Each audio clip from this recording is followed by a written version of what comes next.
நடிக்கும் 19வது படமாக toxic a fairy tale for grown-ups உருவாக உள்ளது.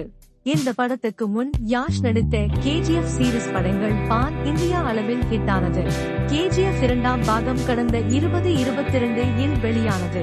இதன் பின்னர் ஒரு வருடத்துக்கு மேலாக புதிய படங்களில் கமிட் ஆகாமல் இடைவெளி எடுத்திருந்தார் யாஷ். தற்போது தனது புதிய படம் குறித்து அடுத்தடுத்த அப்டேட்களை வெளியிட்டு ரசிகர்களை குஷிப்படுத்தியுள்ளார். நண்பர்களே, நாம இன்னைக்கு எல்லாராலும் ராக்கி பாய் என்று செல்லமாக அழைக்கப்படும் கன்னட முன்னணி நடிகர் யாஷ் நடித்த டாக்ஸிக் யாஷின் 19வது படமாக அமைந்தது.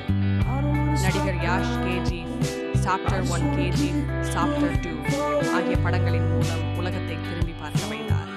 அது மட்டுமல்ல, இந்த 2 படங்களும் வசூலில் சாதனை படைத்தது.